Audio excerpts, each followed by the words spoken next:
The Astros were in San Diego, the Angels were in Oakland, and now they're both meeting up in Houston as game one of a 4-game series gets started. We've got your free pick for this Monday, August the 24th. If you like what you see here, don't forget to hit like and subscribe so you can get notified every time we post a new video. Hello and welcome to Picks Parlays. My name's Allie Burns, and today with me is expert handicapper Sean Higgs. Sean, how's it going, man? Pretty good, pretty good. Also, not a good Sunday of Major League Baseball, but here I always tell you the truth how I do, win or lose. So it's a new week. I'm ready to bounce back. One bad day does not kill us, and that's the way you're supposed to bet these games, people. You don't go crazy. Yep.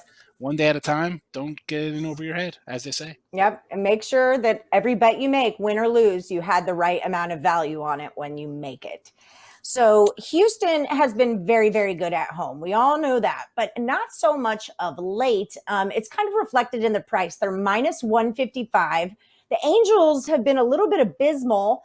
They had a pretty lengthy losing streak there. I actually got tired of counting. I was at 6 when I did. But the total of this game is at 9.5.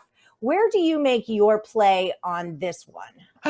Listen, we got the Astros who, out of any team, you talk about the Nationals want to repeat. The Yankees haven't won a World Series in a decade, and the Dodgers have spent all this money. They got to win something. The Astros are a team that has to win, so they don't have a big – so not called the Houston Asterisks with the whole beating the drum thing.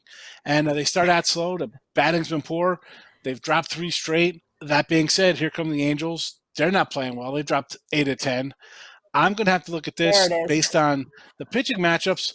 Listen, Valdez, he's been pretty good in his 5 games. 4 starts. He's got a 1-something ERA, 31 innings, but 29, 30 Ks. He's been pitching well.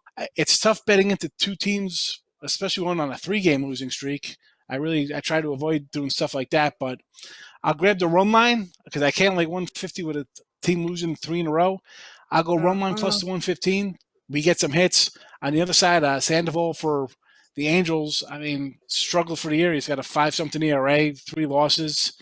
What's he going to give you, 4 or 5 innings? Houston, come on, you're home. Get it done. And you have got it done. You're not terrible shit in second place here, 4.5 games back. You're 15-13. Start winning games. You got to catch Oakland. Yeah. But I'll go run line here. I'll go run line minus 115, but I'm not going to lay a big number with the team on a 3-game losing streak. That's for sure. Well, that is exactly the play that I'm making as well. I've liked Valdez so far this season. He's been with the Astros for 3 years, but he's just not one of those headline names. He's been coming up. He's a lefty. He's thrown 29 strikes in 31 innings and only given up 1 home run, whereas Sandoval, he's given up 4 more home runs in 11 fewer innings. I just can't take that plus money there, and you know that I love to take the plus money when I can, but not today. I'm willing to drop a 1.5 for that plus money price of, I think it was plus 110, plus 115. Neither of them have scored a ton of runs like we know that they're both capable of doing. And I'm not sure if that's going to change or not, so I'm going to stay off a total. So Sean Higgs and Allie Burns both say, take the Astros on the run line. That's your free pick from Picks and Parlays. Bet, win, repeat.